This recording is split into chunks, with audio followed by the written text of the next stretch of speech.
Good evening, Democrats. Thank you, Chicago.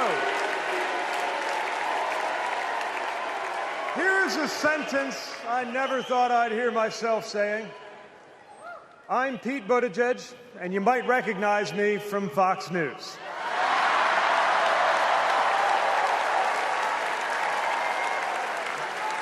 I believe in going anywhere, in service of a good cause, and friends, we gather in a very good cause, electing Kamala Harris and Tim Walz, the next President and Vice President of the United States.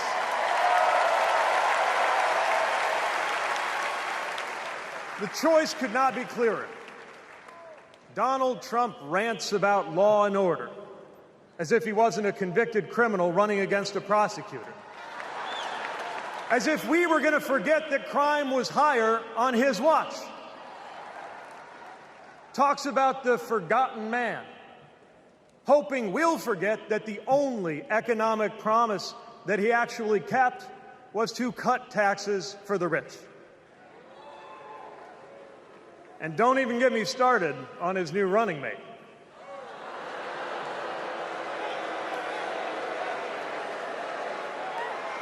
At least Mike Pence was polite. J.D. Vance is one of those guys who thinks if you don't live the life that he has in mind for you, then you don't count. Someone who said that if you don't have kids, you have, quote, no physical commitment to the future of this country. You know, Senator, when I deployed to Afghanistan, I didn't have kids then.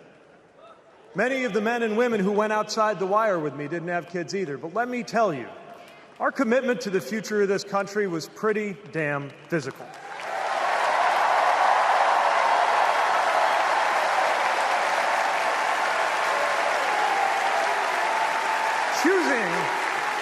Choosing a guy like J.D. Vance to be America's next vice president sends a message. And the message is that they are doubling down on negativity and grievance. Committing to a concept of campaigning best summed up in one word: darkness. Darkness is what they are selling.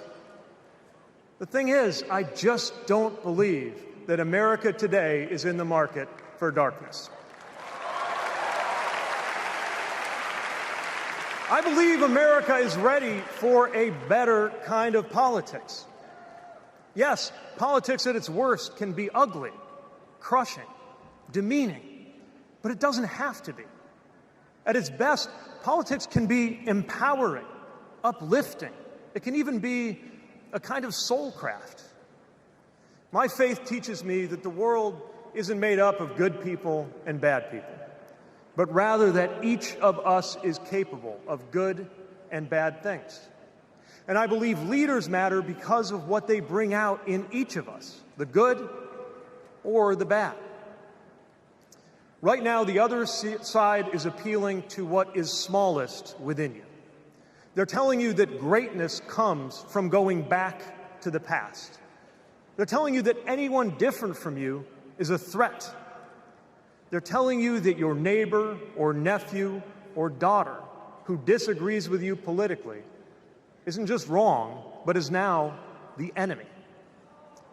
I believe in a better politics, one that finds us at our most decent and open and brave. The kind of politics that Kamala Harris and Tim Walz are offering. And as you have felt these many days, that kind of politics also just feels better to be part of.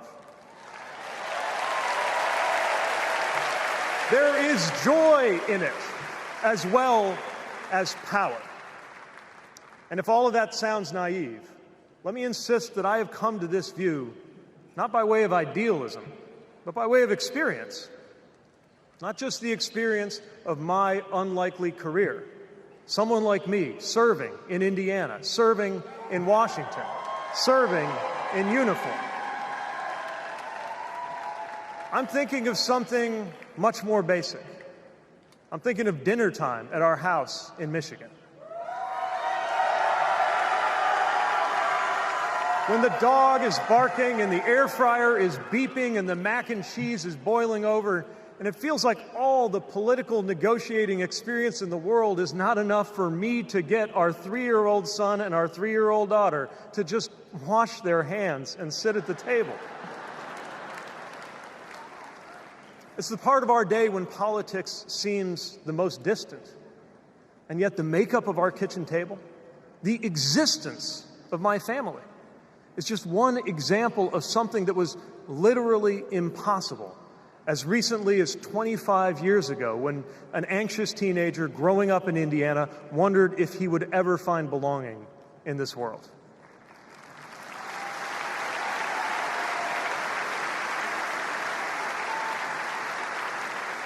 This kind of life went from impossible to possible, from possible to real, from real to almost ordinary in less than half a lifetime.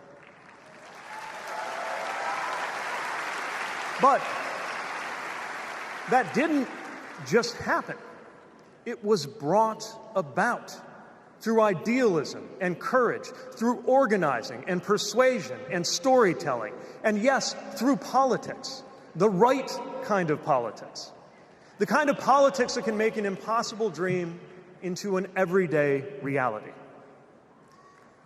I don't presume to know what it's like in your kitchen, but I know, as sure as I am standing here, that everything in it, the bills you pay at that table, the shape of the family that sits there, the fears and the dreams that you talk about late into the night there, all of it compels us to demand more from our politics than a rerun of some TV wrestling death match. So this November, we get to choose. We get to choose our president. We get to choose our policies, but most of all, we will choose a better politics.